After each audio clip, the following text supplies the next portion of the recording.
نو په والدینو باندې د بچو یو حق دا جوړیږي چې دی به ورله صحیح نوم ښایسته نوم به ورلږدي. نبی علیه السلام فرمایي نومونه ښایسته دی، نومونه ښایسته دی، ځکه د قیامت په ورځ چې تاسو رابلل شئ نو د هر بنده نوم به اغسته شي او د پلار نوم به اغسته شي.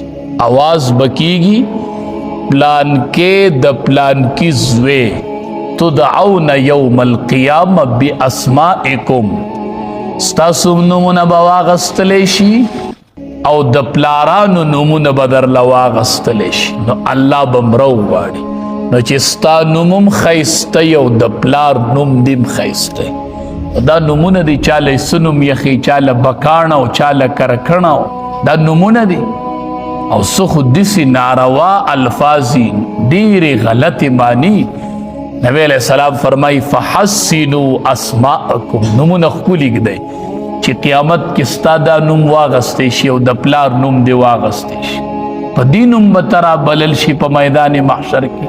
او حیران په دې حیران په دې چې ډېر خلق خپلو بچو له نومونه کېږدي، د فلمي اکټرانو، د ټیک ټاکرانو او د فلمي اکټرانو نومونه یې ورله ایښي.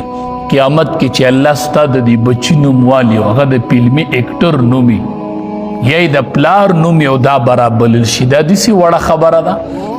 فحسنوا اسماءکم، نبی علیہ السلام فرمایي نومونه ښایسته کړئ، نومونه ښایسته کړئ. نبی کریم صلی الله علیه وسلم عادت به ده چې د چا نوم به غلط و نبی علیہ السلام به زر صحیح کړو. د یوې زنانه نوم واغستی شوی عاصیه نومې دی، عاصیه معنی ده ګناهګاره. نبی کریم صلی الله علیه وسلم ورله زر بدل کوي جمیله، دې ته به عاصیه نه وایې، دې ته به جمیله وایې. نو عاصیه معنی ده ګناهګاره او جمیله معنی ده ښایسته. نو ولې عاصیه وایي جمیله ولې نه وایي؟ نو نومونه ښایسته کړئ. نبی کریم صلی الله علیه وسلم او فرمایل احب الاسماء الی الله، په ټولو نومونو کې الله ته غوره نومونه کوم دي؟ عبدالله او عبدالرحمن. او په ټولو نومونو کې رښتینی نومونه کوم دي؟ حارث او حمام. حارث او حمام. حارث معنی ده کمائی کون کے، کسب کون کے، مزدوری کون کے. او حمام معنی دا اراده کون کے، سړی د کار اراده کوي. دا اصدق نومونه دي، ډېر رښتیني دي، د واقع سره مطابق دي.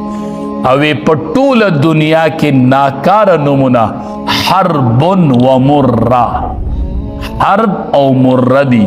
د حرب معنی د جنگ او د مره معنی د تریخ.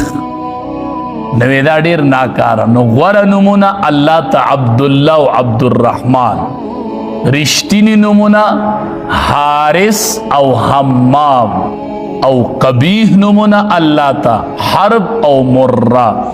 اکثر بچی له نوم یخې د هغې معنی جنگ، جو بس بیا د جنگ نه خالی ورځ کور ته نه راوړي.